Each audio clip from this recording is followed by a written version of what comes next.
żyjąc przeszłością przyszłości.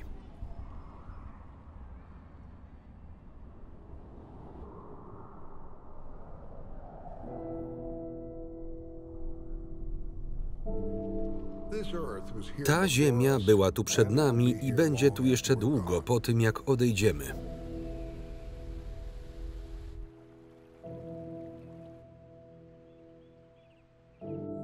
Każda żywa istota na niej ewoluowała razem przez eony lat.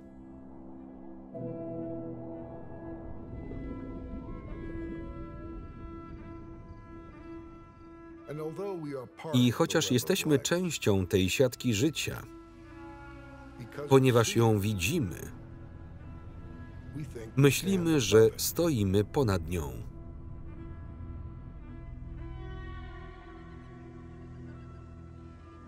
Ze wszystkiego, co dała nam natura, stworzyliśmy nowy świat z dzikiej przyrody i zbudowaliśmy wielkie cywilizacje. Wydawało się, że nie ma rzeczy, której nie moglibyśmy zrobić. Nawet samo niebo nie było granicą. Widzimy symptomy rzeczywistości, której się nie spodziewaliśmy. Czy osiągnęliśmy ograniczenia naszej ludzkiej natury? Czy to dla nas koniec? Trudno powiedzieć z naszego obecnego punktu widzenia, żyjąc tutaj przeszłością przyszłości.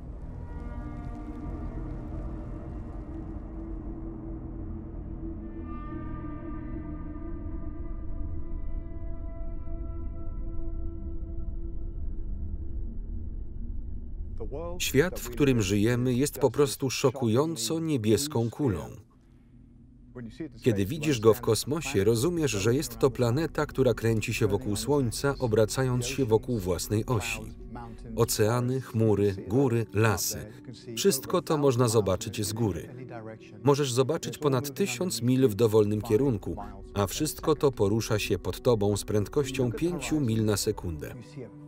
Kiedy patrzysz na horyzont, widzisz bardzo, bardzo smukłą, niebieską wstążkę atmosfery. I to naprawdę jest dla ciebie szokiem, mimo że jestem naukowcem i myślałem, że intelektualnie mam wszystkie skale opracowane. To szokiem było dla mnie zobaczyć, jak subtelna jest atmosfera i jak łatwo wpływa na nią to, co robimy. Jest to wielkie wyzwanie naszych czasów, związane z wpływem człowieka na środowisko i tym, co oznacza to dla naszej cywilizacji w przyszłości. Wycinamy wszystkie drzewa, zabijamy wszystkie ryby. Konsumujemy i konsumujemy. Tak wiele tekstów ekologicznych. Wiesz, po prostu otwórz gazetę, dotyczy końca świata. W sensie zaczyna się. Kiedy się zacznie? Zastanawiam się, 3, 2, 1, ale koncepcja świata jako swego rodzaju sposobu na odróżnienie istot ludzkich od wszystkiego innego gdzieś przepadła. To jedyne znane nam miejsce w całym wszechświecie, w którym możemy żyć. Życie jest nieuporządkowane. Zmieniamy wiele aspektów środowiska Ziemi. Przewidywanie wszystkich tego skutków jest niezwykle skomplikowane. Co robimy? Stoimy z boku i patrzymy, jak natura niszczeje na naszych oczach. Wszyscy zastanawiają się, dlaczego nie robimy więcej niż dotychczas. Wykorzystaliśmy nasze zdolności do zbudowania ogromnego społeczeństwa technologicznego, które jest bardzo zaawansowane, ale w swojej istocie wciąż jesteśmy zwierzętami. A jednym z problemów jest to, że jako zwierzęta mamy pewne emocje i pewne tendencje, które przynoszą efekt przeciwny do zamierzonego w naszym wielkim, złożonym społeczeństwie. Filozof Spinoza powiedział, człowiek tak naprawdę nie rozumie wszystkich nieświadomych procesów, które tak naprawdę kontrolują jego świadome zachowania i myśli. Być może rozwiązania, których szukamy, zaczynają się już wewnątrz nas, w naszych genach, naszych podświadomych motywacjach, naszych najbardziej pierwotnych instynktach. Jesteśmy najbardziej elastycznym gatunkiem, jaki kiedykolwiek wyewoluował. A kiedy widzisz ludzi doskonale radzących sobie w Arktyce, na pustyni Kalahari i w amazońskich lasach deszczowych, to są to tytaniczne osiągnięcia. Jednak mamy również zdolność do niszczenia wszystkich tych siedlisk i wszystkiego pomiędzy.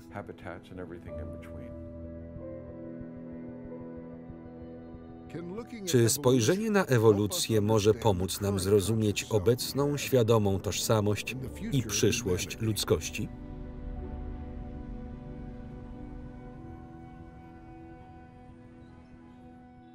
Z ewolucyjnego punktu widzenia ludzie są po prostu kolejnym gatunkiem. Jesteśmy wyjątkowi, ale biologia ewolucyjna postrzega każdy gatunek jako wyjątkowy. Każdy gatunek wszędzie jest geniuszem przetrwania. W przeciwnym razie nie byłoby go tutaj. Każdy gatunek może nas czegoś nauczyć.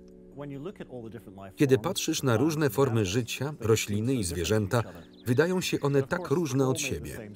Ale oczywiście wszyscy jesteśmy stworzeni z tego samego. Atomy, które tworzą cząsteczki, które wytwarzają DNA i ich różnorodność, która zapoczątkowała proces doboru naturalnego. Wiemy więc, że dobór naturalny pozwolił na pojawienie się różnorodności jako procesu wyłaniania tych, którzy są najbardziej dostosowani do środowiska. Dobór naturalny wyewoluował różne grupy organizmów, a my znajdujemy się na szczycie jednej z tych grup. Fakt, że jesteśmy zwierzętami, nie oznacza, że pod naszą wyrafinowaną cywilizacją jesteśmy tymi komercjalnymi tworami. Jest dokładnie odwrotnie. Oznacza to, że bycie wyrafinowanym i artystycznym prowadzi aż do poziomu chrząszczy z mieniącymi się skrzydłami, ponieważ w ewolucji jest coś z natury nieutylitarnego i zabawnego. Jesteśmy częścią systemu, jesteśmy naturą, jesteśmy częścią Ziemi i jesteśmy zasadniczo zależni od jej łask. To bardzo symbiotyczny związek ze wszystkim na tej Ziemi.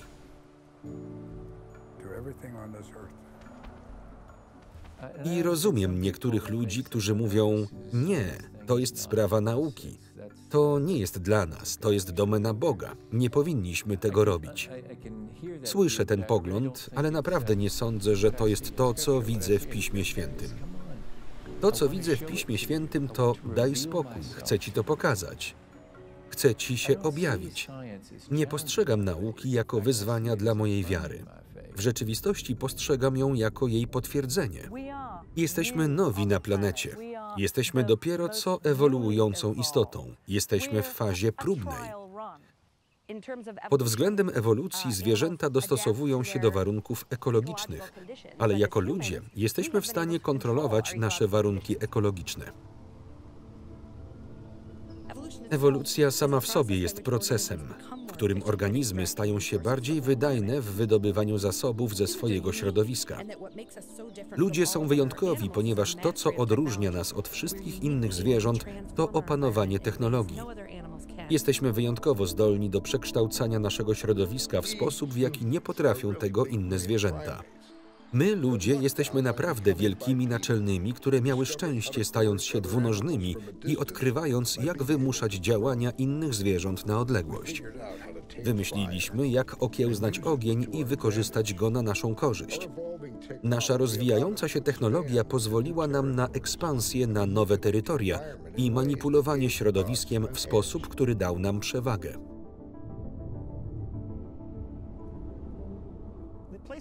Miejsca takie jak to przypominają mi o tym, jak surowa może być natura. Jesteśmy tak przyzwyczajeni do życia w klimatyzacji i komfortu współczesnego świata, że kiedy wychodzisz na łono natury i doświadczasz tego z pierwszej ręki, bardzo wyraźnie przypominasz sobie, jak słabi jesteśmy jako zwierzęta. A to dlatego, że zasadniczo jesteśmy gatunkiem kulturowym. Kultura jest naszym systemem podtrzymywania życia. Nasza skumulowana kultura pozwala nam ochronić się przed trudnymi realiami środowiska i kształtować je na nowo. Nasza kultura jest integralną częścią naszej ekologii. Możemy prześledzić ludzkich przodków ponad 4 miliony lat wstecz, a anatomicznie współczesnych ludzi od ponad 200 000 lat. A my tak naprawdę odziedziczyliśmy ich pozytywne cechy pozwalające na przetrwanie. Te cechy są w nas wszystkich, do pewnego stopnia. Cechy takie jak optymalizacja czasu, naprawdę dbanie o to, co myślą o nas inni ludzie i porównywanie się z innymi. Wciąż staramy się osiągnąć ten sam codzienny stan emocjonalny, co nasi odnoszący sukcesy przodkowie. W naszych mózgach znajdują się te same neuroprzekaźniki, które wywołały ekscytujące uczucie w naszych starożytnych przodkach, gdy mieli nieoczekiwaną nagrodę w postaci znalezienia jagody lub orzecha, lub z niecierpliwością czekali na udane polowanie. Ale w kulturze niesamowitej technologii jesteśmy otoczeni gotowymi bodźcami, które popychają nas do nagradzania się. Nasze ewolucyjne impulsy można łatwo przejąć.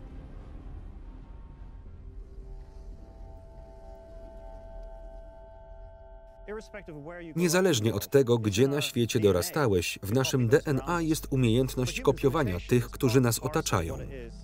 Dla ludzi naśladownictwo jest nieodłączną częścią tego, czym jest bycie członkiem plemienia. Teraz nasze adaptacje są przede wszystkim związane ze środowiskiem kulturowym, które stworzyliśmy wokół siebie. Jeśli nie pasujemy do naszej kultury, nie będziemy się rozmnażać, nie przetrwamy za długo. Zostaniemy wykluczeni, a bycie wykluczonym w gatunku społecznym takim jak nasz może wydawać się wyrokiem śmierci. Czy nasz ludzki mózg jest niedopasowany do tego, jak ewoluowaliśmy, by tu być i do współczesnych okoliczności, w jakich się znajdujemy? Czy nasze potrzeby różnią się od potrzeb naszych przodków? Potrzeba, słowo, może oznaczać silne pragnienie. Naprawdę potrzebuję tabliczki czekolady i boję się powiedzieć, że z mojego punktu widzenia jestem pewien, że Neandertalczycy całkowicie pokochaliby Coca-Colę Zero. Wyglądali naprawdę dobrze i czysto, ponieważ jej nie mieli. To my jesteśmy biedakami, choć prawdopodobnie mieli taki sam układ nerwowy. Jeśli to prawda, że Neandertalczycy również uzależniliby się od Angry Birds, to jest coś prawdziwego we współczesnym społeczeństwie. Współczesne społeczeństwo przekazuje coś prawdziwego o starożytnych ludziach. Jest to współczesny ludzki mózg i o ile nam wiadomo, jest on identyczny z mózgiem osób, które żyły 50 000 lat temu. Ale oczywiście informacje, które są przechowywane we współczesnym mózgu, bardzo różnią się od tych, które były przechowywane przez naszych przodków. Mózg tak naprawdę koduje informacje, które zmieniają się z pokolenia na pokolenie. Można więc postrzegać przebieg ewolucji człowieka jako akumulację mądrości i wiedzy, którą przekazujemy z pokolenia na pokolenie.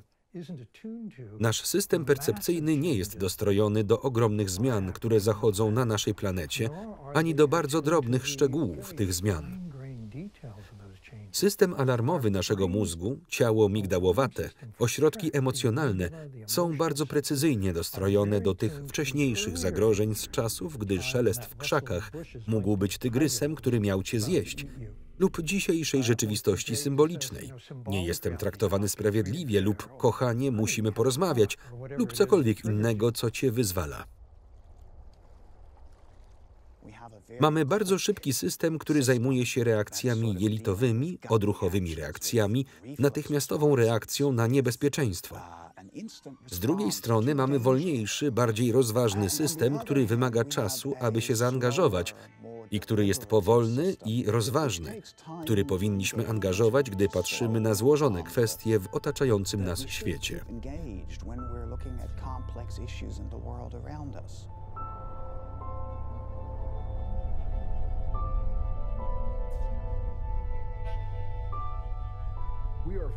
Jesteśmy fizycznymi i biologicznymi istotami żyjącymi w oceanie kosmicznej energii. Brzmi to dość dziwacznie i takie jest. Każda część zawiera informacje o całości.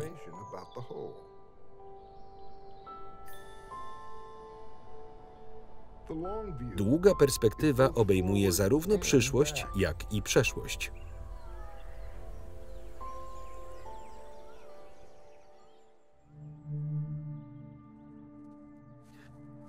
Przez 99% naszej ewolucyjnej historii byliśmy ludźmi polującymi i zbierającymi, żyjącymi w małych grupach krewniaczych, w których każdy był spokrewniony z każdym, a zatem mieliśmy żywotny interes w dbaniu o siebie nawzajem.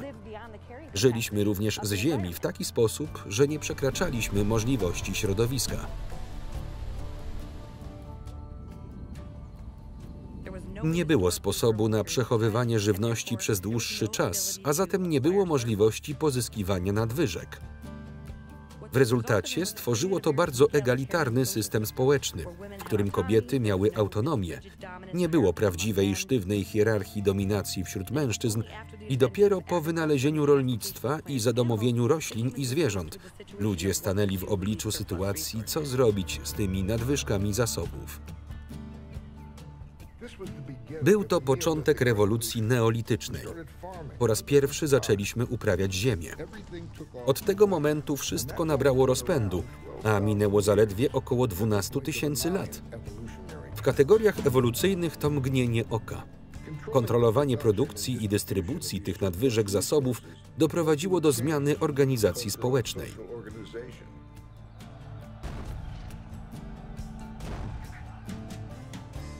Ewolucja kulturowa jest przenośnym systemem podobnym do DNA. Ma wszystkie właściwości ewoluującego systemu. Odkąd odkryliśmy rolnictwo, wszystko się zmieniło. Zaczęliśmy zachowywać się jak większa jednostka, tak jak kolonia mrówek, termitów czy pszczół.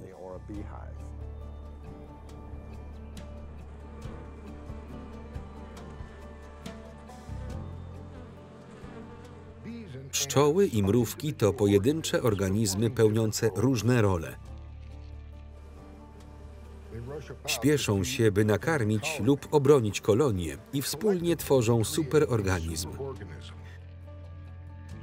Oczywiście ludzie nie są owadami społecznymi, ale gdybyś był w stanie obserwować wioskę lub miasto z dystansu w czasie, wyglądałoby to bardzo podobnie do rosnącego, współzależnego superorganizmu.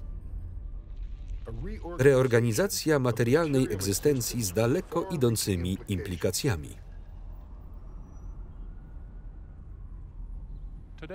Dziś żyjemy w świecie obfitości materialnej i niedrogiej energii, co prowadzi nas do myślenia, że jest to normalne dla ludzi, że jest to normalna ludzka kondycja. Dawne społeczeństwa, nawet w średniowieczu i prawie do czasów współczesnych, 90% swojej gospodarki poświęcały produkcji energii, głównie w postaci żywności. Oznaczało to, że 90% tego, co ludzie robili, wiązało się z wytwarzaniem energii, innymi słowy, po prostu z przetrwaniem. Nasze życie opierało się na przepływach słonecznych. Światło słoneczne uderzało w ziemię, fotosynteza powodowała wzrost roślin, deszcz i gleba wraz ze składnikami odżywczymi powodowały wzrost upraw. Zwierzęta zjadały plony, a my zjadaliśmy zwierzęta. Energia przekształca się z jednego stanu w drugi. Nasze ciała były produktem aktualnego światła słonecznego. A my jesteśmy tylko przemijającymi bytami, które pojawiają się, trochę poruszają, a potem znikają. Tak właśnie działa system. Mamy szansę być żywi, poruszać się po tej planecie, robić różne rzeczy na tej planecie, tworzyć coś razem na tej planecie, ponieważ mamy ten gigantyczny strumień energii pochodzący ze Słońca.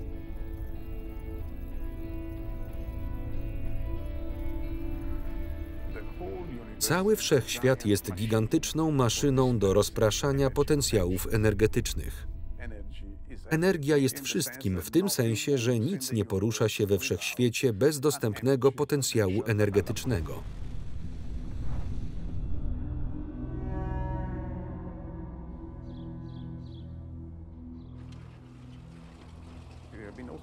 Byliśmy również w stanie zwiększyć tę i tak już bardzo dużą ilość energii za pomocą starożytnych procesów zamrożonych pod ziemią w skorupie ziemskiej, w postaci tego, co nazywamy paliwami kopalnymi.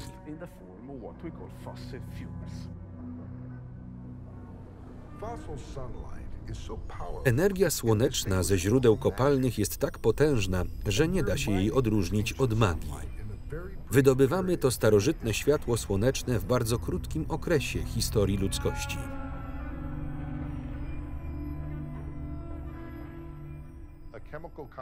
Skład chemiczny 50% białka w naszych ciałach i 80% azotu pośrednio pochodzi z chemicznego śladu, tego kopalnego światła słonecznego, które wydobywamy. Różnimy się więc od naszych przodków. Oni byli stworzeni ze światła słonecznego. My jesteśmy stworzeni z paliw kopalnych. W społeczeństwach łowiecko-zbierackich energia słoneczna może zapewnić wystarczającą ilość pożywienia dla jednej osoby na milę kwadratową. Podstawowe rolnictwo na własne potrzeby może utrzymać więcej ludzi, ale nie jest to gęstość zaludnienia zbliżona do tej, którą mamy obecnie. Sposób, w jaki żyjemy, jest anomalią. Więc tak naprawdę nie ma sposobu, aby ktokolwiek wiedział na poziomie instynktownym, że są jakiekolwiek problemy z systemem. A jeśli się rozejrzysz, wszystko działa. Wiemy, że historycznie, w zakresie, w jakim w ogóle zwracamy na to uwagę, używaliśmy drewna. Jesteśmy w pewnym sensie świadomi, że nasi poprzednicy używali drewna i zużyli go tak dużo, że musieli przestawić się na coś innego. Przeszli na węgiel, a potem przeszli na ropę. 80 lat temu ropa w Ameryce znajdowała się tuż pod powierzchnią. Potrzebowaliśmy bardzo niewiele maszyn, aby wydobyć ropę z tych szybów, a uzyskalibyśmy ponad 100 razy więcej energii, niż włożyliśmy.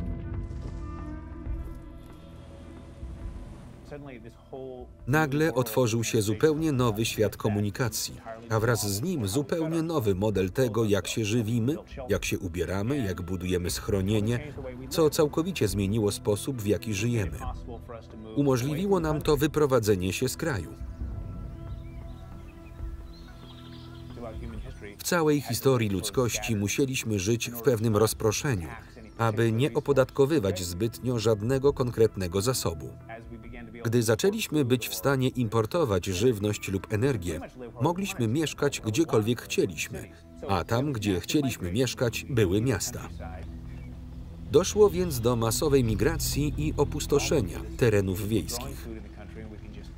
Wszyscy przenosimy się do miasta, ponieważ uprawiamy żywność na wsi i możemy ją po prostu przetransportować do miasta, a kiedy już jest w mieście, możesz robić wszystkie inne rzeczy. Możesz tworzyć całą tę wiedzę, możesz tworzyć technologię, możesz tworzyć ten ogromny wzrost gospodarczy, a im dłużej żyjesz w ten sposób, tym trudniej jest sobie przypomnieć, co pozwoliło na rozpoczęcie tego w pierwszej kolejności, a była to idea taniej energii. Ludzie stopniowo stali się funkcjonalnym superorganizmem. Uprawialiśmy więcej zboża i przechowywaliśmy je, co pozwoliło na wzrost naszej populacji i ekspansję naszego terytorium. Ale teraz maksymalizujemy wartość nadwyżki. Maksymalizujemy finansowe, cyfrowe, elektroniczne reprezentacje nadwyżki. Ale tak naprawdę pieniądz jest tylko roszczeniem do pewnych usług energetycznych. Ostatecznie pieniądze, handel i technologia służą superorganizmowi.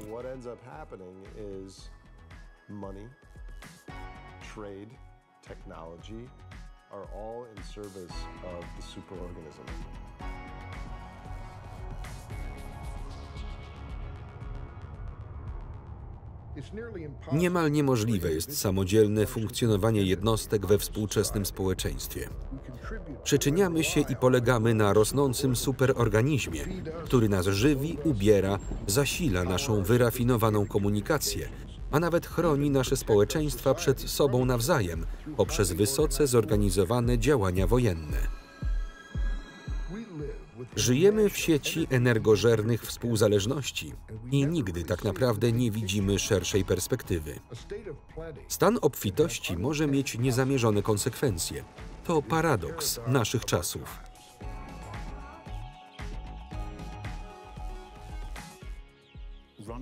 W tle wszystkiego, co robimy, niezależnie od tego, czy uważamy się za kapitalistów, Sowietów czy feudałów, wszystko jest rodzajem programu, rodzajem przepisu, rodzajem algorytmu, logistycznym funkcjonowaniem neolitycznego społeczeństwa, które powstało na całym świecie. Problem polega na tym, że kiedy myjesz, płuczesz, powtarzasz. W końcu, kiedy robisz to wystarczająco dużo razy, zaczyna to odsłaniać swoje wady. Na przykład moje uruchomienie samochodu jest statystycznie bez znaczenia z punktu widzenia globalnego ocieplenia. Miliardy i miliardy uruchomień samochodów mają znaczenie i na tym polega paradoks. Jesteśmy uwikłani w systemy produkcji, wytwarzania i użytkowania. Niezwykle ważne jest, aby zdać sobie sprawę, że wszyscy jesteśmy częścią systemu.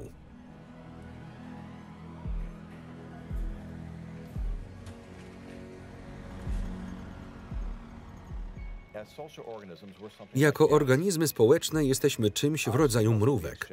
Nasze sygnały, które wymieniamy, są znacznie bardziej skomplikowane niż proste sygnały chemiczne, które wymieniają mrówki. Ale wymieniamy sygnały i jako ludzie podejmujemy indywidualne działania, które powodują pojawienie się pewnych zachowań. Problem, z którym mamy dziś do czynienia, polega na tym, że te wyłaniające się zachowania stają się coraz bardziej złożone i szkodliwe dla planety, nas samych i wielu innych gatunków. Zachowania wyłaniające się są wszędzie wokół nas i mogą być szybkie i nieprzewidywalne. Nikt nie mógł przewidzieć, że nasze wzorce interakcji doprowadzą do powstania internetu, smartfonów, zniknięcia budek telefonicznych i powstania farm serwerów. Kto wie, co będzie dalej? Wszyscy jesteśmy w tym razem. Może jeśli jesteś poza siecią i naprawdę chodzisz wszędzie, może wtedy będziesz miał prawo wypolerować swoją aureolę. Jesteśmy maleńkimi mikrobami na powierzchni tej ogromnej planety. Możemy wpływać na planetę i powodować jej reakcje.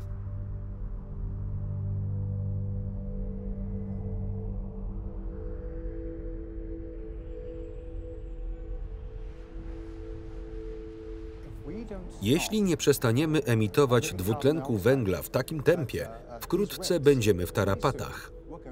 Będziemy mieć do czynienia z ogromnymi zakłóceniami klimatycznymi. Strefy opadów przesuną się. Setki milionów, a może nawet 1,5 miliarda ludzi będzie miało problemy z dostępem do świeżej wody i żywności.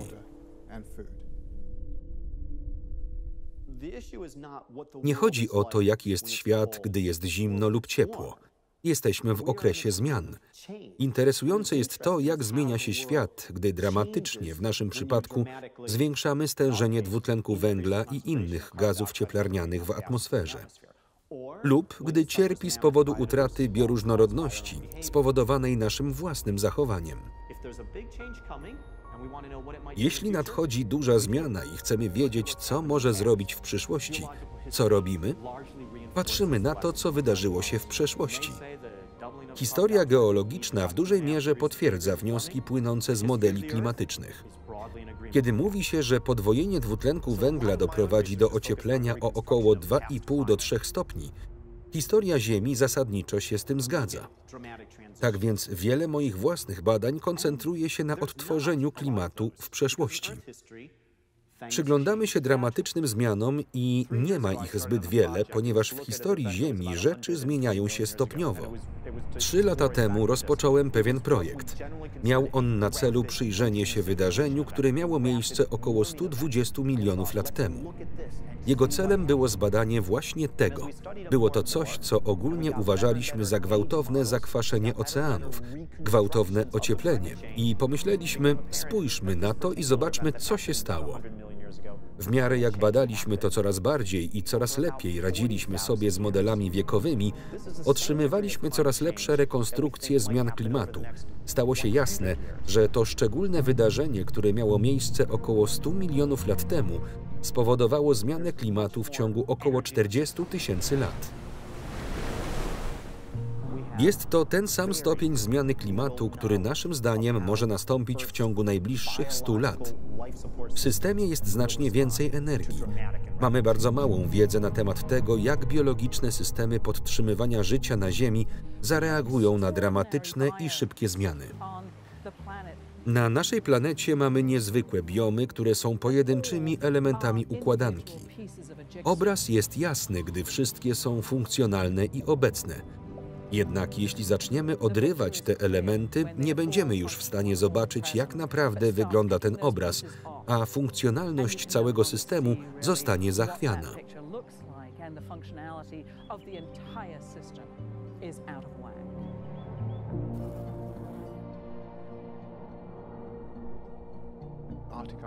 Arktyczna pokrywa lodowa kurczy się, a masa lodu Grenlandii zanika w tempie 300 gigaton rocznie, czyli 300 km3 lodu rocznie.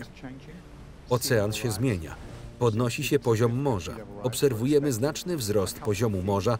Spodziewamy się kilku stóp, może więcej, przed końcem wieku. Więc wszystkie te rzeczy są faktami. Nie chodzi o samą zmianę, ale o to, jak szybko ona zachodzi. Im szybciej zachodzą zmiany, tym mniej czasu mamy na przystosowanie się do nich. Im szybciej zachodzą zmiany, tym mniej czasu na przystosowanie się mają drzewa lub plankton żyjący w oceanie. Im szybciej zachodzą zmiany, tym mniej czasu na adaptację mają ekosystemy. A im bardziej są one złożone, tym trudniej jest przewidzieć, jakie będą konsekwencje tych zmian. Zmiany klimatyczne spowodują ogromny stres w społeczeństwach, które już znajdują się pod wewnętrznym stresem politycznym i stresem spowodowanym brakiem zasobów. Na przykład dostępność żywności, wody, dramatyczne wydarzenia związane ze zmianami klimatycznymi, z których wszystkie potencjalnie zaostrzą podziały w społeczeństwie. Dostęp do bogactwa tworzy podziały. Dostęp do żywności i wody sprawia, że podziały są bardzo wyraźne. Wpłynie to na sposób, w jaki ludzie żyją na planecie. A kiedy ma to wpływ, ludzie się przemieszczają, ludzie są źli. Ziemia staje się mniej lub bardziej wartościowa. Populacje zmieniają się, a te zmiany destabilizują rządy.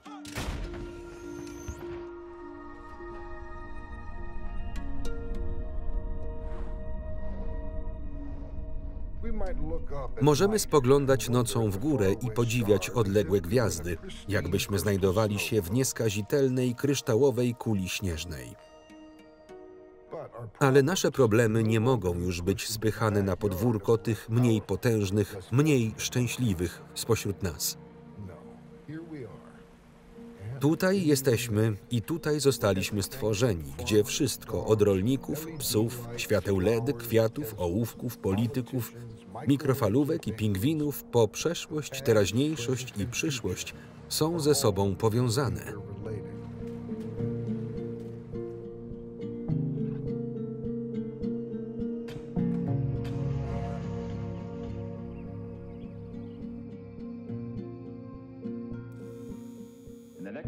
W ciągu najbliższych 10 lat nasze bogactwo wzrośnie o 50%.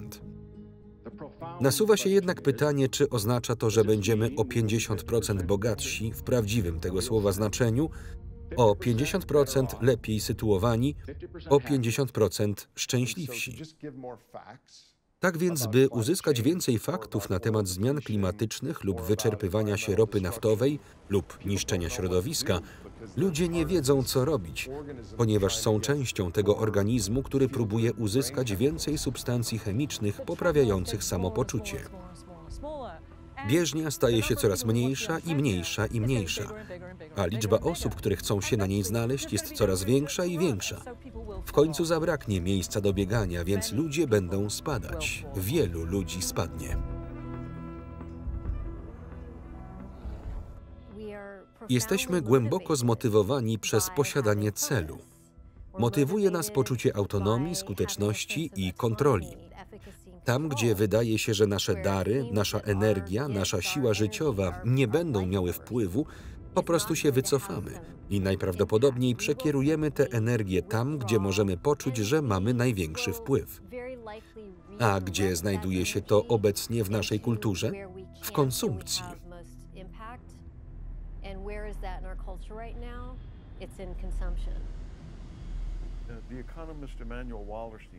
Ekonomista Immanuel Wallerstein mówił o teorii systemów światowych, w której wszystkie rzeczy są połączone na dobre, a często na złe.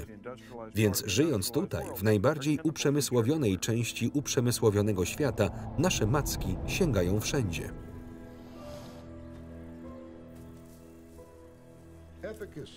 Skuteczność to zdolność do osiągania pożądanych rezultatów. Ale czy wyniki, które osiągamy, są tymi, których oczekujemy? Dzikie zwierzęta znikają na zawsze.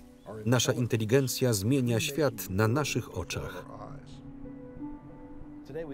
Dziś możemy po prostu kliknąć gdzieś w link i mieć coś na wyciągnięcie ręki, nie mając pojęcia, co się za tym kryje. Wszystko, co wiemy o tym, co się tam znalazło, to cena. Jesteśmy coraz bardziej oderwani od rzeczywistych kosztów tworzenia i transportu tego, czego używamy. Energia jest tak naprawdę w centrum fizyki, ale dla laika prawdopodobnie najłatwiejszym sposobem na jej wyjaśnienie jest to, że energia jest zdolnością do wykonywania pracy. Praca to siła działająca na odległość. Więc za każdym razem, gdy transportujesz coś z Chin do USA lub z podłogi na sufit, wymaga to energii. Kiedy jedziesz do pracy, z pewnością wymaga to energii. Zagotowanie 1 kwarty wody pochłania równowartość 500 kalorii jedzenia. Każdy rodzaj transformacji wymaga energii. Jesteśmy na tej planecie potężnymi stworzeniami, ale nadal potrzebujemy ekosystemu, aby przetrwać, więc nie chcemy zniszczyć ekosystemu, ponieważ byłoby to bardzo złe. I to jest przejście. Możesz to nazwać rewolucją, możesz to nazwać jak chcesz. Chodzi o to, że takie rewolucje, takie przejścia miały miejsce w przeszłości, ale te przejścia mają swój koszt, który musi być opłacony energią. Energia jest walutą życia. Energia tworzy ruch i pożywienie.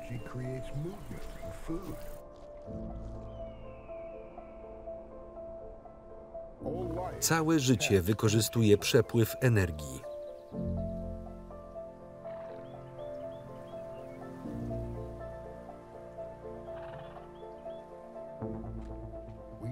Kiedyś mierzyliśmy jednostki energii w koniach mechanicznych.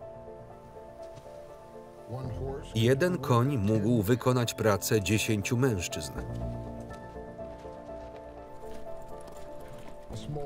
Mały traktor może wykonać pracę 40 koni. Potrzeba 450 koni lub więcej, aby wykonać tę samą pracę, co 1 ciężarówka. W przeciwieństwie do koni, ciężarówki mogą pracować dzień i noc w każdych warunkach pogodowych. Przepływ paliw kopalnych spowodował turbodoładowanie naszego społeczeństwa. Tak więc można powiedzieć, że mamy teraz wiedzę naukową, aby zdać sobie sprawę, że ci kopalniani niewolnicy nie narzekają, nie śpią, są niestrudzeni, są supersilni, ale robią też kupę i oddychają, a ich oddech powoduje ocieplenie naszej atmosfery i zakwaszenie oceanów. Zatrzymajmy je w ziemi. To nie jest takie proste. Jeśli weźmiemy pod uwagę moc drzemiącą w paliwach kopalnych, 90% pracy wykonywanej przez ludzkie gospodarki jest wykonywane przez paliwowych niewolników. Przeciętny Amerykanin zużywa 220 000 kilokalorii każdego dnia. Nie myślimy o tym. Myślimy tylko o 3000 lub 3500 spożywanych kalorii w pokarmach. Ale nasz ślad energetyczny jest prawie 100 razy większy. Jeśli weźmiemy pod uwagę nasze samoloty, autobusy, szpitale, Disneyland, NASCAR i wszystkie inne rzeczy, które kupujemy, a które są importowane z całego świata. To właśnie w to inwestują ludzie, a wiele funduszy emerytalnych i wiele instytucji, od których zależy ludzkość, oczywiście skłania się ku ropie naftowej. Energia odnawialna, choć dojrzała i coraz tańsza, nie zastąpi infrastruktury i cywilizacji. Mamy bardzo ograniczony czas na przejście na gospodarkę niskoemisyjną, ale bardzo naiwne jest mówienie, że powinniśmy pozostawić ją w ziemi i utrzymać wszystko inne w ruchu. Jeśli więc pytasz, czy energia słoneczna może zasilić nasze społeczeństwo, tak jak ma to miejsce obecnie, to już znasz odpowiedź. Nie, nie jest to możliwe. Jeśli chcesz odejść od ropy, gazu i węgla i przejść na energię słoneczną, musisz zmienić wiele rzeczy. Nasz system żywnościowy jest obecnie pochłaniaczem energii. Zużywamy od 10 do 12 kalorii kopalnych, aby wyprodukować 1 kalorię żywności. Obecnie na naszej planecie mamy maszyny warte około 100 bilionów dolarów, które wykorzystują benzynę lub olej napędowy. Tak więc za 1 baryłką ropy, za którą płacimy $50, stoją tysiące niewolników opartych na paliwach kopalnych. Amerykańskie zapasy samochodów, 250-270 milionów samochodów i lekkich ciężarówek na drogach, mówią o ponad dekadzie produkcji i mówią o bogactwie większym niż produkt krajowy brutto w ciągu roku, aby je zastąpić. Więc nie wprowadzisz tych zmian z dnia na dzień. Istnieje parametr, który jest bardzo istotny w ocenie tego rodzaju rzeczy, a który nazywany jest zwrotem z zainwestowanej energii. Energia nie kosztuje dolarów, to znaczy kosztuje, ale tak naprawdę kosztuje energię. Ropa naftowa jest największym przemysłem na naszej planecie, więc to ona nadaje tempo inflacji. Jeśli więc podniesiesz cenę ropy, wszystkie inne ceny również wzrosną, dopóki ludzie nie dostosują się i nadal będą mogli sobie pozwolić na opłacenie kosztów wydobycia ropy. Nie chodzi więc o to, że kończy nam się ropa, węgiel czy gaz, ale o to, że ich pozyskanie staje się coraz bardziej kosztowne pod względem energetycznym. Skoro jest droższe, przynosi mniej korzyści reszcie społeczeństwa. W latach 30. XX wieku ropa naftowa Beverly Hillbilly po prostu bulgotała pod ziemią. Wykorzystaliśmy to wszystko. Energia netto, czyli energia pozostała po opłaceniu kosztów jej znalezienia i wydobycia, obecnie spada. Nie zdajemy sobie sprawy ze skali i stawki tego, co się dzieje.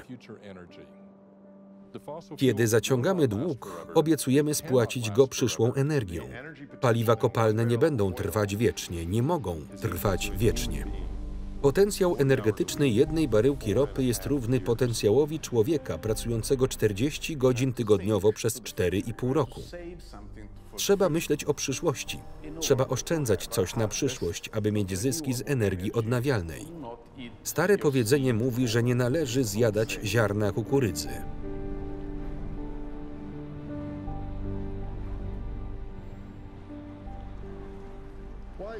Mądrzy rolnicy wiedzą, że jeśli zjedzą swoje nasiona kukurydzy, nie pozostanie nic do zasiania na przyszłe zbiory. Czy przyszłe pokolenia spojrzą wstecz na dzisiejszy dzień i uznają, że większość energii, którą spalamy, została zmarnowana? Czy zjadamy nasze ziarna kukurydzy? Wielu z nas zaczęło oczekiwać poziomu komfortu i wygody niespotykanego w naszej biologicznej przeszłości.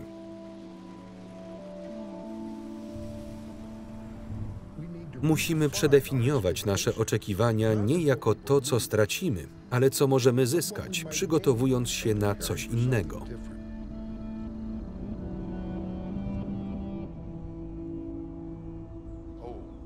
Paliwa kopalne są złe? Musimy zatrzymać je w ziemi, więc mamy tę wielką kampanię dezinwestycji, w której przestajemy inwestować w węgiel, ropę i gaz ziemny. Ale jeśli przestaniemy inwestować w akcje tak długo, jak będziemy latać i jeździć samochodem oraz mieć infrastrukturę zbudowaną wokół taniego transportu i globalnej łączności łańcuchów dostaw, to jakiś fundusz inwestycyjny po prostu odkupi te akcje o 5 centów taniej. Możemy bardzo łatwo wpaść w tryb, na przykład gdy myślimy o ropie, uzależnienia. Zostawię tę butelkę whisky w szafce i nie tknę ani kropli, co paradoksalnie oznacza, że wciąż jestem zafiksowany na punkcie tej whisky. To oczywiście nie jest tak naprawdę inne myślenie. Jest w tym trochę pozostałości po micie, że wszystko powinno funkcjonować gładko i że sprawne funkcjonowanie jest czymś realnym.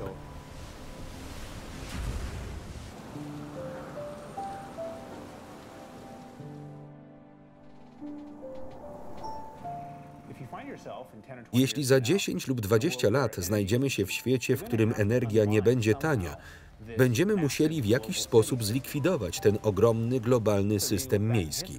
Spójrzmy więc wstecz na czasy, w których miało to miejsce wcześniej. Mam na myśli Imperium Rzymskie. Jednym z powodów jego upadku było to, że nie było już w stanie dostarczać żywności i innych dostaw do Rzymu i innych dużych miast. Miasta nie nadawały się już do zamieszkania, po prostu przestały funkcjonować. Co więc stanie się tym razem?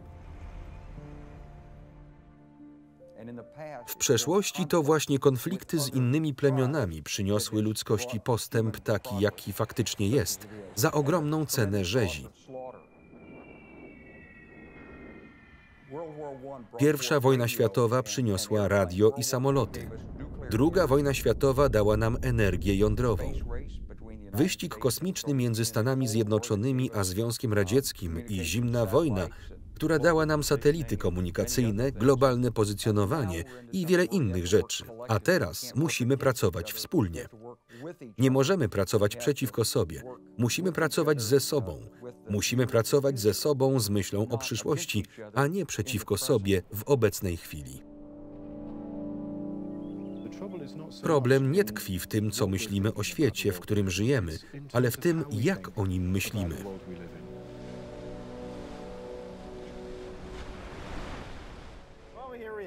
Mamy tutaj do czynienia z ludzkim mózgiem. Kiedy widzisz go w rzeczywistości, wydaje się nieco rozczarowujący, prawda? Jest bardzo mały jak na to, co robi, jeśli pomyślisz o tym, do czego jesteśmy zdolni, a potem pomyślisz, że wszystko to wychodzi z takiego małego obiektu. To dość niezwykłe. Poświęćmy chwilę na wyobrażenie sobie teoretycznego świata, w którym wszystko, co istnieje we wszystkich skalach, ma taką samą wartość. Od drapaczy chmur i drzew po ludzi, kole, kubki i orangutany, buty i walizki, naczynia, wodę, diamenty i ważki. Nawet sam czas.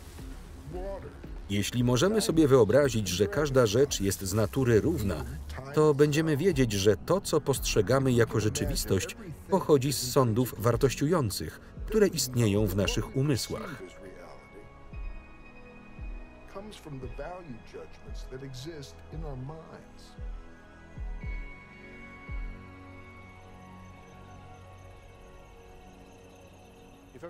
Jeśli wszystko istnieje w ten sam sposób, to mamy interesujący problem.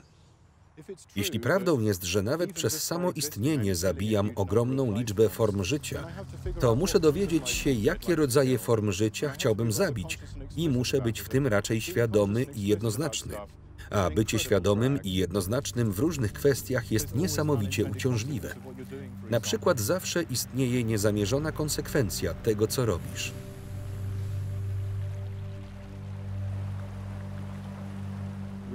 Rzeczywistość dzieje się w wielu różnych skalach, jednocześnie.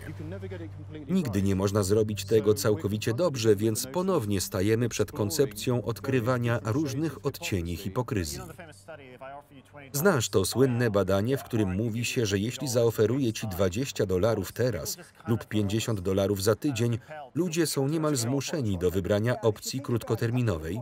Tak. Jeśli się nad tym zastanowić, do pewnego momentu jest to bardzo racjonalne, bo można przecież zginąć. Lepszy wróbel w garści niż gołąb na dachu. Oczywiście, więc istnieje pewna racjonalność takiego podejścia. Organizmy, które niepokoiły się o to, co będzie za 50 lat, zostały pokonane przez organizmy, które niepokoiły się o to, co będzie za 5 minut. Nasz los jest w naszych rękach, nikogo innego.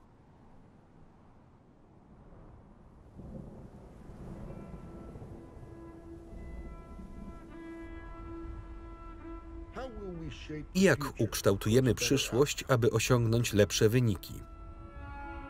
Co definiuje naszą tożsamość?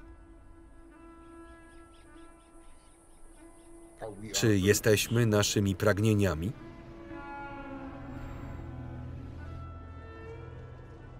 Czy jesteśmy naszymi zasadami?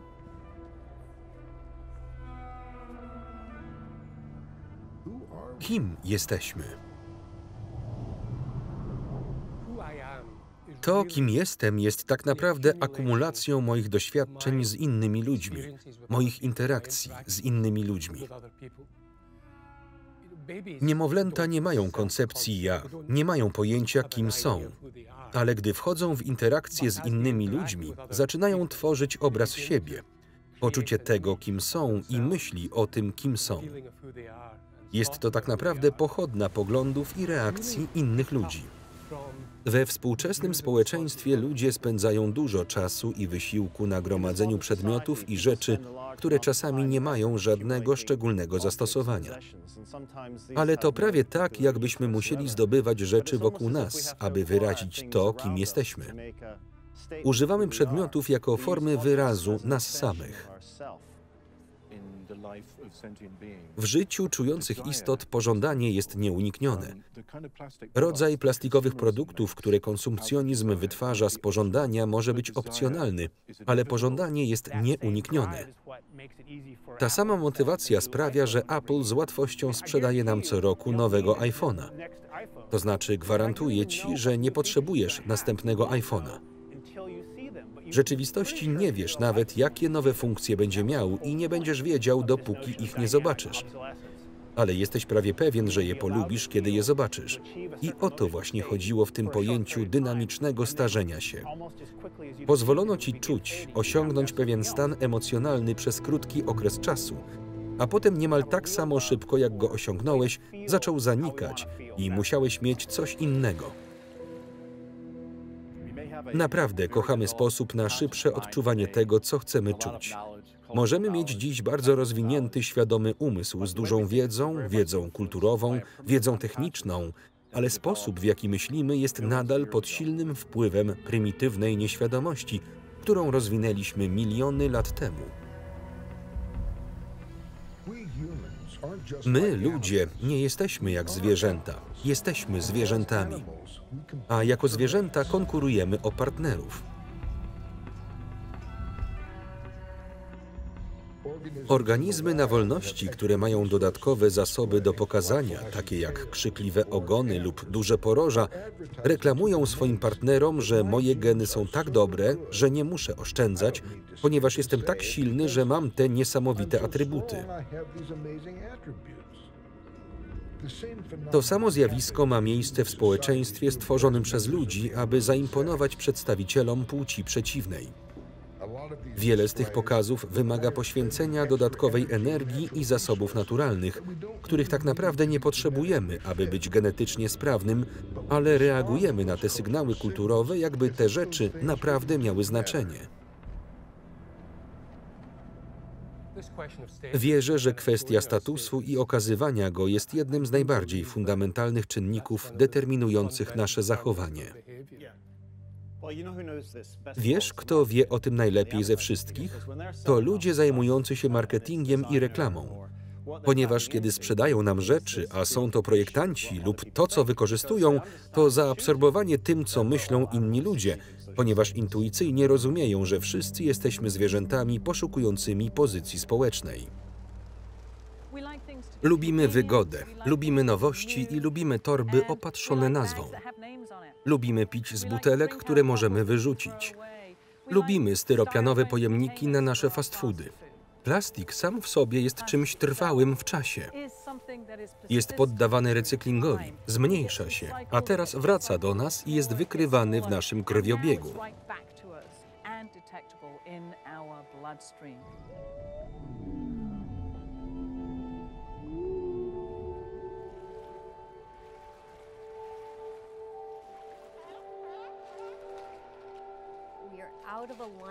Nie jesteśmy w zgodzie z tym, co słyszymy, co rozumiemy i co wiemy, że się dzieje, a także z życiem, które prowadzimy. W tym ze wszystkimi rzeczami, które kochamy, a które mogą być naprawdę problematyczne z ekologicznego punktu widzenia, ale i tak je uwielbiamy. Mamy więc bardzo pozytywny obraz siebie i staramy się utrzymać tę charakterystykę do tego stopnia, że będziemy zwracać uwagę tylko na informacje, które potwierdzają to uprzedzenie. Celowo zmieniamy ramy rzeczy, które zrobiliśmy, aby zachować spójność tego, kim jesteśmy.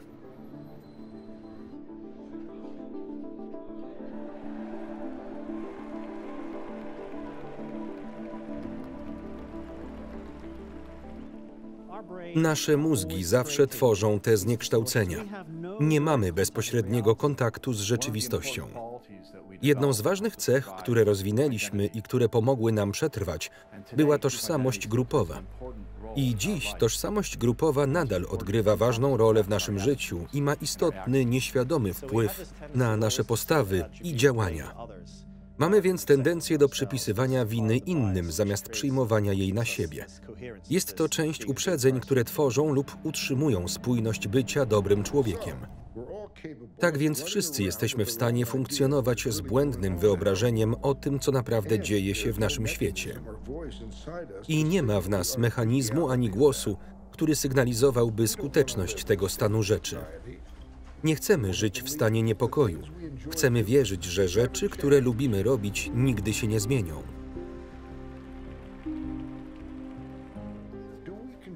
Czy mylimy to, czego potrzebujemy, z tym, czego pragniemy, a to, czego pragniemy, z tym, czego potrzebujemy? Pragnienie jest logicznie wcześniejsze od potrzeby, a potrzeba jest tak naprawdę ustabilizowanym pragnieniem, które zostało przekształcone, prawdopodobnie społecznie, w coś pozornie koniecznego. Myślę więc, że musimy być nieco ostrożni, gdy mówimy o byciu w społeczeństwie ekologicznym, co oznacza, że nasze potrzeby pokrywają się z tym, czego chcemy.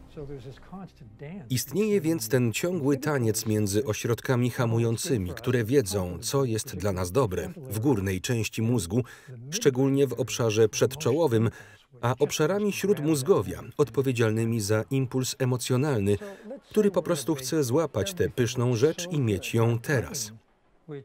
Powiedzmy więc, że jesteśmy w piekarni. Wszystko wygląda tak dobrze, a nasz mózg, który podczas ewolucji został zaprojektowany tak, aby łaknąć tłuszczu i cukru, wariuje. Bardzo chce zjeść jedną z tych pysznych rzeczy. Ale wtedy nasza kora przedczołowa, część mózgu, która się uczy, część mózgu, która rozumie, mówi nam: wiesz, to jest tuczące i masz problem z poziomem cukru we krwi. To nie jest dla ciebie dobre. Kora przedczołowa ma zdolność hamowania impulsów emocjonalnych, a gdy zrozumiemy prawdziwy koszt rzeczy, których używamy i rzeczy, które robimy dla środowiska, ten sam mechanizm ma zastosowanie i pozwala nam wycofać się z tego na horyzont umysłu, gdzie widzimy wszystko, co się dzieje, a następnie możemy podjąć lepszą decyzję. Jest to pierwszy krok do zmiany naszych nawyków, ponieważ bez uważności nawet nie dostrzegamy wyborów. Po prostu ślepo, spontanicznie, automatycznie robimy to, co zawsze robiliśmy. Nasze stare nawyki przejmują nad nami kontrolę. Kiedy pojawia się niepewność, kiedy pojawia się poczucie zagrożenia, kiedy pojawia się poczucie bezbronności i dezorientacji, to właśnie wtedy jesteśmy najbardziej podatni na przywiązanie do przesłania, głosu, osoby, która pojawia się i jest w stanie sprostać tym lękom i niepewności z taką wiarą i pewnością. I właśnie to widzieliśmy w kółko w polityce.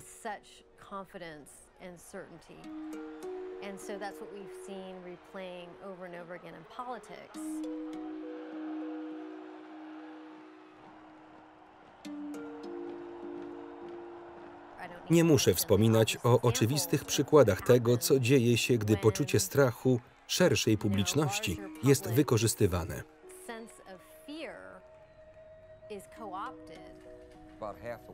Około połowa bogactwa w kraju znajduje się w posiadaniu 1% ludzi, a wielu z nas, w tym z pewnością moi rodzice, walczyło z dnia na dzień o przetrwanie. W swoim życiu w latach 30. ubiegłego wieku widzieli ludzi głodujących, ponieważ nie byli w stanie zarobić na życie. Tak więc większość Amerykanów tego nie widziała, ale niektórzy Amerykanie nadal tak się czują. Czują zagrożenie i strach przed bezrobociem, więc koncentrują się na najbliższej przyszłości. W każdym symbiotycznym związku to, kto jest na górze, a kto na dole, jest nieco mylące i może się załamać w każdej chwili. Pragnienie bycia uratowanym opiera się na głębokim poczuciu bezsilności.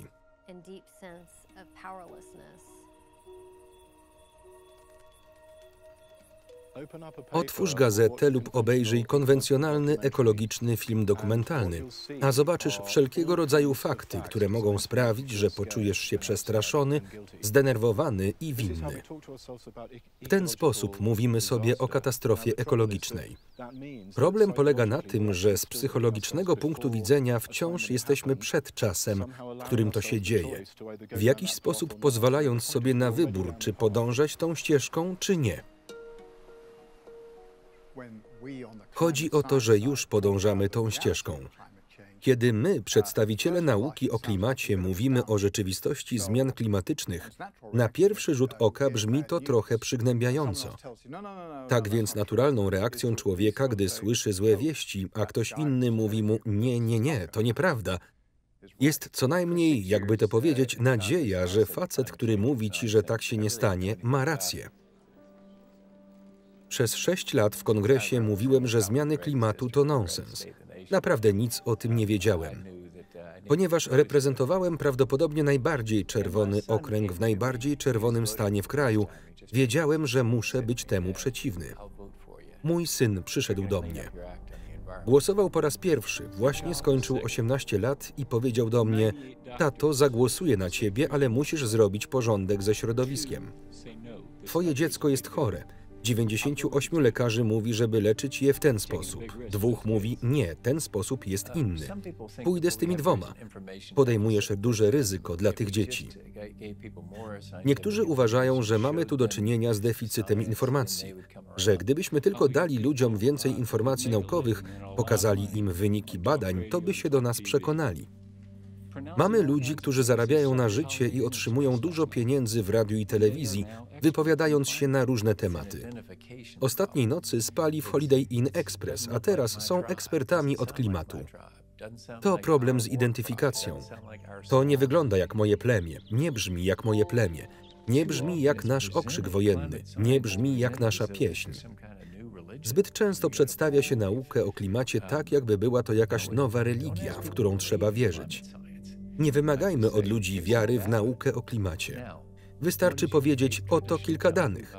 Co mówi ci twoja tradycyjna wiara na temat tego, co zrobić z tymi danymi? Moja mówi mi, że jestem zarządcą tego wspaniałego stworzenia. Czasami nauka okazuje się błędna, ale innym razem okazuje się, że ma rację.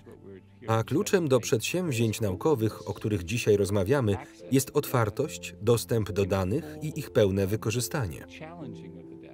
W ten sposób rozwijamy naukę. Z niecierpliwością czekam na pana przewodniczącego. Dziękuję. Nastąpiły poważne zmiany w naszym myśleniu w całej cywilizacji. Na przykład przez tysiące lat uważano, że Ziemia znajduje się w centrum wszechświata. Teraz wiemy, że to nieprawda. I oczywiście istniała również idea, że człowiek jest szczytem królestwa zwierząt. Ale teraz odkrywamy, dzięki selekcji naturalnej i darwinizmowi, że jesteśmy tylko jednym z wielu gatunków, które istniały. I wreszcie, jeśli myślisz o własnym ja i idei, że jesteśmy jednostkami kontrolującymi wszystkie nasze działania i zachowania, to uległo to podważeniu, gdy odkryliśmy, że w rzeczywistości również nie jest to do końca prawdą. Myślę więc, że nauka ujawniła, że arogancki indywidualizm, egocentryzm, jaki mamy w stosunku do naszej planety, naszego gatunku i nas samych, jest nieuzasadniony.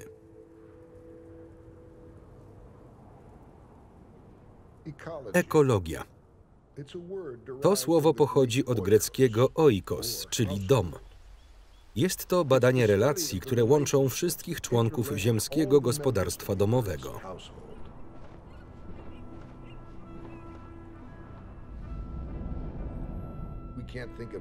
Nie możemy myśleć o ekologii jako istniejącej tylko tam, poza nią, ponieważ nie ma ona granic i jest w stanie ciągłej rotacji. Ekologia jest czymś intymnym, zbliża się do naszej skóry i przenika przez nią. Jest przepuszczalna, pozbawiona granic i chaotyczna. To, co wewnętrzne i zewnętrzne, jest zawsze ze sobą powiązane.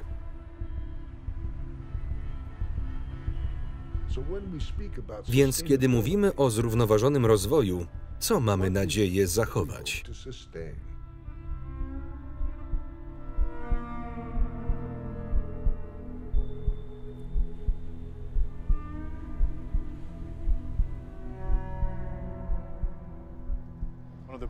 Jednym z problemów z filozofią jest to, że nie jest ona tylko w twojej głowie. Filozofia jest wszędzie. Wszystko w pewnym sensie było snem w czyjejś głowie, w zbudowanej przestrzeni. Myśl nie jest tylko czymś, co jest tutaj. Myśl jest wszędzie. Historia, w której obecnie żyjemy, jest taka, że rozwijamy gospodarkę poprzez konsumpcję dóbr, a w szczególności konsumpcję dóbr, które istnieją w ograniczonych ilościach. Jako ludzie tworzący sens, tworzący historię, stworzenia, mamy tendencję do posiadania postaci, do posiadania bohaterów, którzy są złoczyńcami, a którzy stają się bohaterami i ratownikami, I jest to głęboko zakorzenione w naszej ludzkiej psychice. I w ten sposób mamy tendencję do nadawania sensu światu. I bardzo zrozumiałą tendencją jest tworzenie złoczyńców, takich jak korporacje lub przemysł naftowy, i tworzenie bohaterów, czyli ekowojowników. Chociaż jest to zrozumiałe, w rzeczywistości tworzy to trochę historię, w której my, jako jednostki, jesteśmy nieco wykluczeni lub nieco poza historią.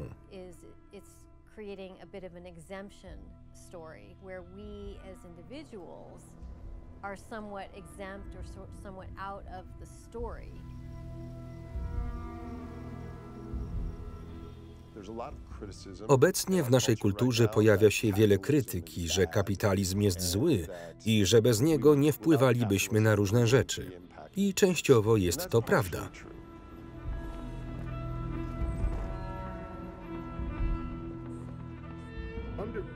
U podstaw tego systemu leży optymalny instynkt żerowania, który tkwi w naszej zwierzęcej naturze. Przykładem mogą być wilki.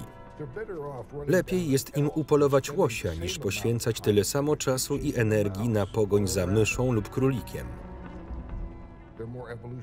Są bardziej przystosowane ewolucyjnie i mają więcej energii na wychowanie potomstwa. Ta sama dynamika występuje u ludzi. Lubimy zainwestować trochę i otrzymać więcej w zamian. Robimy to na giełdach. Gdy dostajemy 20% zniżki na buty, 2 koktajle w cenie jednego podczas happy hour lub gdy kupujemy dom na specjalnym przetargu. Kapitalizm nie jest całkowicie dobry lub zły. Kapitalizm służy superorganizmowi. Razem funkcjonujemy jak gigantyczne stado wilków, spragnione dodatkowej energii.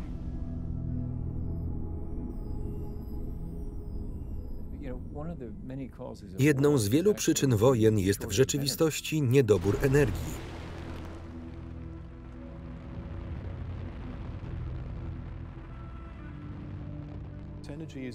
Ponieważ energia zawsze przepływa ze stanu pewnego rodzaju zagęszczenia do stanu mniej zagęszczonego, to właśnie entropia jest sposobem, w jaki rzeczy nieustannie dążą na dno.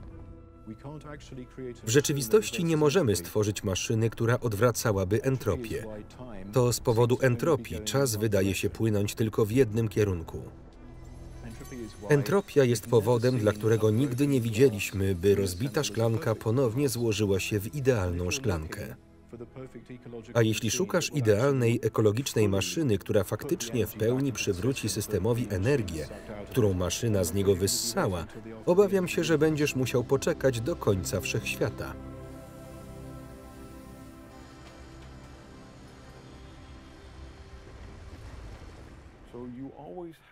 Tak więc w analizie zwierząt, i to zwierząt w szerokim znaczeniu, włączam w to ludzi, zawsze trzeba zostawić miejsce na myślenie, że zawsze będziemy postępować właściwie, że zoptymalizowaliśmy wszystkie nasze działania, nasze strategie żerowania i wszystko inne i możemy na tej podstawie wyciągać wnioski. Ponieważ gdyby wszystko było w porządku, nie byłoby żadnych problemów, prawda? Nie byłoby ubóstwa, nie byłoby zmian klimatycznych, nie byłoby wojen. To, gdzie siedzisz, decyduje o tym, gdzie stoisz. A jeśli jesteś związany z jakąś konkretną branżą i widzisz w niej swoją przyszłość, naturalnie się jej trzymasz. Nie ma czegoś takiego jak wolny rynek. Mam nadzieję, że ludzie są w stanie to zrozumieć, ponieważ gdyby istniały wolne rynki, skończylibyśmy tak jak pod koniec XIX wieku, z kilkoma bardzo potężnymi funduszami powierniczymi kontrolującymi całą Amerykę. Bez rządu pomagającego nam kształtować siły rynkowe, zostaną one przejęte przez bardzo krótkoterminowe wymagania, które są na nie nakładane przez nas. Nasza potrzeba, by pojechać na stację benzynową i kupić najtańsze paliwo, potrzeba, by fundusz emerytalny uzyskał 8% zwrotu bez względu na to, w co inwestuje. Naprawdę trudno jest zarobić 6, 7, 8% rocznie, które były w obliczeniach aktuarialnych, kiedy fundusze emerytalne zostały utworzone. Tak więc to nie jakaś zagraniczna instytucja zmusza nas do krótkoterminowej koncentracji, ale my sami. Dlaczego administracja nie przewidziała kryzysu energetycznego kilka lat temu, nie sformułowała pozytywnego planu działania i nie zrobiła czegoś w tej sprawie? Trzeba spojrzeć na to z innej perspektywy. Kilka lat temu zapytałem jedną z członkiń kongresu, jaki jest najtrudniejszy problem, z którym ma pani teraz do czynienia.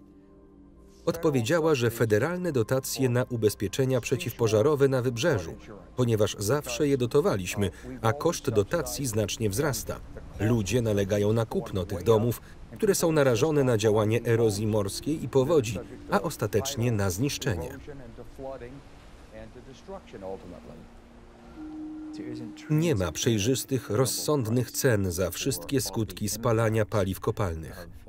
Rynki wciąż nie działają prawidłowo, a gdy koszty te zostaną ujawnione, a następnie podane do wiadomości publicznej, konsumenci będą dokonywać wyborów, które leżą w ich własnym interesie.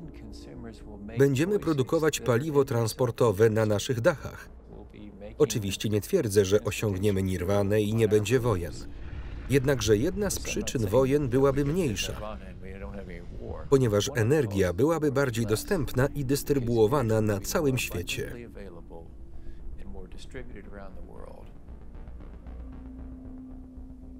Jeżeli mamy zamiar żyć zgodnie z nazwą naszego gatunku Homo sapiens, co oznacza człowiek myślący, musimy zrozumieć nasze podświadome motywacje, nasze nieświadome pragnienia i uzasadnienia oraz prawdziwy koszt energii.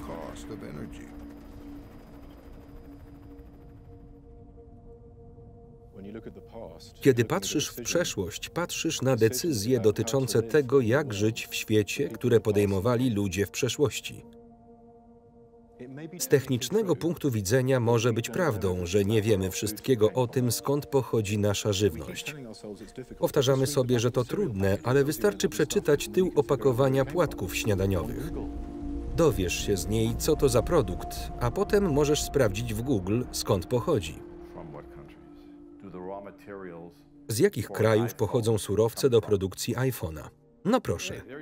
A co powiesz na to? Łańcuch towarowy.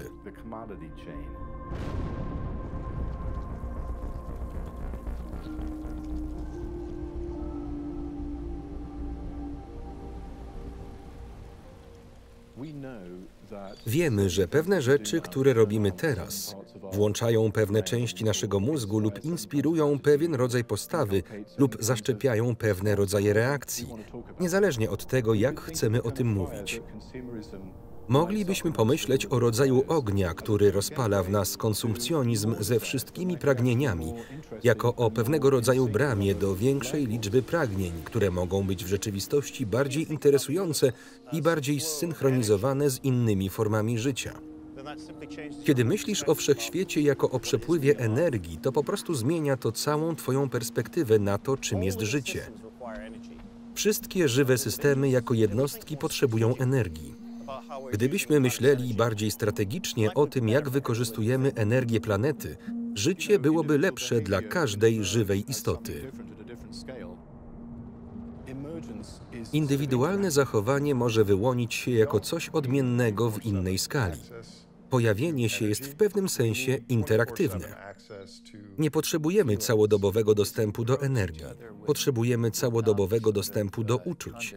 Gdybyśmy mogli po prostu podejść do siebie bez protekcjonalności, która pojawia się zbyt często, gdy zajmujemy się tematami środowiskowymi i powiedzieć w porządku, więc szukamy czegoś do zrobienia. Jednym z ważnych aspektów ewolucji współpracy jest rozwój złożonych emocji związanych z moralnością, a więc sympatii, empatii, współczucia, które są kluczowe.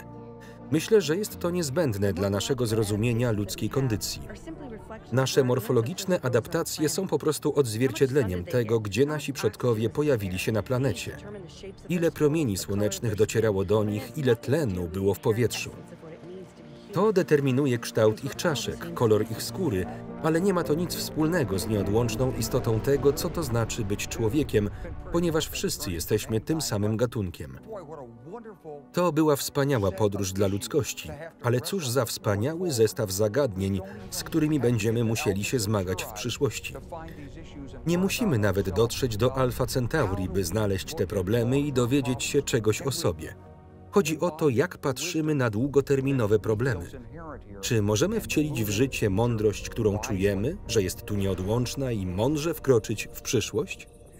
W naszej radzie w Onondaga, kiedy patrzyliśmy w przyszłość, zwracaliśmy się do siebie i mówiliśmy Słajonisu, po drugiej stronie ognia.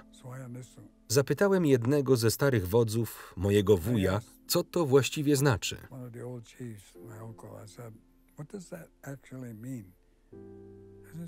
A on powiedział, że to oznacza przywódców. Ja na to, że nie. Jakie jest prawdziwe, dosłowne tłumaczenie?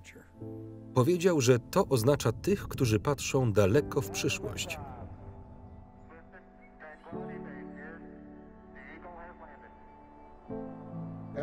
Astronauta Neil Armstrong, realizując kolejny krok w ewolucji naszego poznania, po powrocie z jednego z największych osiągnięć inżynieryjnych ludzkości stwierdził: czułem, że udane lądowanie na Księżycu może zainspirować ludzi na całym świecie do uwierzenia, że niemożliwe cele są możliwe, że naprawdę istnieje nadzieja na przyszłość ludzkości. Żyjemy w przeszłości przyszłości. Względne szanse na przyszłe wyniki zmieniają się w każdej sekundzie. Świat, w którym wszyscy żyjemy, nie jest większy niż suma jego części. Każda część nie jest ani centrum, ani krańcem. To tętniący życiem świat, dom istot, współpracowników, zarówno ludzkich, jak i pozaludzkich, ożywionych i nieożywionych, na których mamy wpływ, ale z kolei oni wpływają na nas. Rzeczywistość fizyczna istnieje niezależnie od naszych pragnień. Pozornie nieistotne działania podjęte wspólnie doprowadziły nas do tego momentu.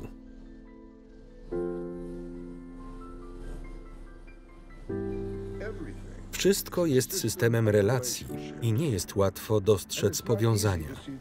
Zależności między farbą na stodole, bezbarwnym asfaltem, konferencją prasową lub dostrzec niewidzialne powiązania między ludzkimi oczekiwaniami, ludzką wrażliwością, ludzką pamięcią i kruchością samego życia. To wymaga wysiłku.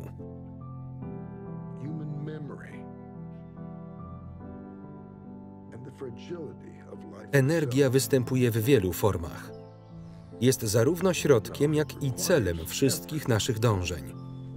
Wszyscy jesteśmy trzymani w objęciach atmosfery.